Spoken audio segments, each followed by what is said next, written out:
Hello বন্ধুরা, welcome back আমার digital ডায়েরিতে। আশা করি তোমরা সবাই ভালো আছো। তোমাদের ভালোবাসায় আমি ভালো আছি। এখন বাজে প্রায় 11টা বেজে গেছে। জাস্ট একটু আগে বৃষ্টি হলো, মানে বৃষ্টির তো মাথা মুন্ডু কিচ্ছু না, একটুখানি বৃষ্টি হলো আর আমাকে এমন নাচ নাচালো। আমি কেন জানি যারা এই সময় বাইরে জামা কাপড় মেলেছো সবাইকেই তাই করতে হয়েছে। আর আমার আবার ওপরে ছাদে দুটো নাইটি ছিল, আবার হাফ লেগে গেছে, ভীষণ কষ্ট হয়ে গেছে জামা কাপড় তুলতে তুলতে। তাও না বৃষ্টিটা আমি টের পাইনি, ঘরে ফ্যান চলে বৃষ্টির আওয়াজ একদমই পাওয়া যায় না। ছোটো মেয়ে বললো, মা চিৎকার করি যে মা বৃষ্টি পড়ে, তাই দৌড়ে গেলাম।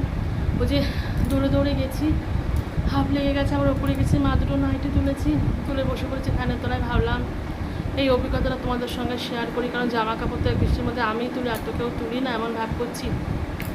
তো যাই হোক, আবার কী করলাম, ও হ্যাঁ, রান্নাবান্না প্রায় হয়ে গেছে। রান্না আজকে অনেক কিছু রান্না করেছি। যেমন হচ্ছে সকালবেলায় ডাল করেছি, তারপরে হচ্ছে আলুর চোখা করেছি, তারপরে মাংস রান্না করেছি। মাংস মানে অনেক কিছু রান্না করেছি, পেঁয়াজ রসুন আদা জিরে ধনে গুঁড়ো, কতগুলো মশলা লাগে বলো মাংসে।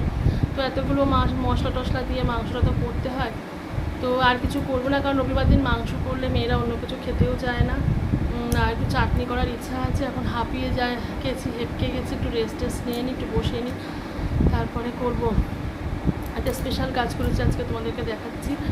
ভেবেছিলাম ওটা করতে করতেই তোমাদের সঙ্গে শেয়ার করব, কিন্তু গল্প করতে করতে হয়নি। অ্যাকচুয়ালি গতবারে আমাকে এক দাদা প্রচুর ঠকিয়ে গেছে, মানে 8খানা শাড়ি আমাকে মিষ্টি কথা বলে নিয়ে গেছে।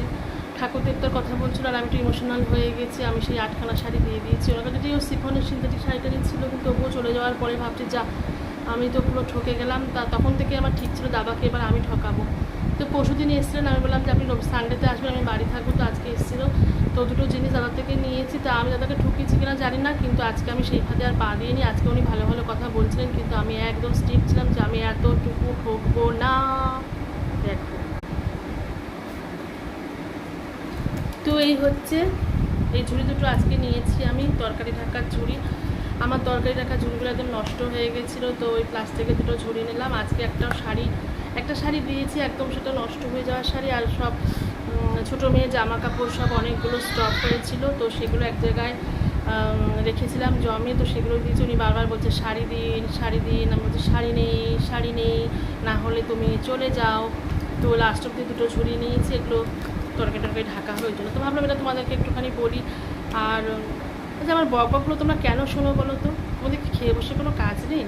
আজকে রবিবার, কত কাজ করো, ঘর দোর ঝাড়ো, ঝুল ঝাড়ো, পরিষ্কার করো, জামা কাপড় কাচো, বরের সেবা করো, তা না, সব হাঁ করে আমার কথা গিয়েছে। ঠিক আছে, রাখি এখন, টাটা বাই বাই। আমার কিন্তু অনেক কাজ আছে, আমার তো বকবক করলে হবে না।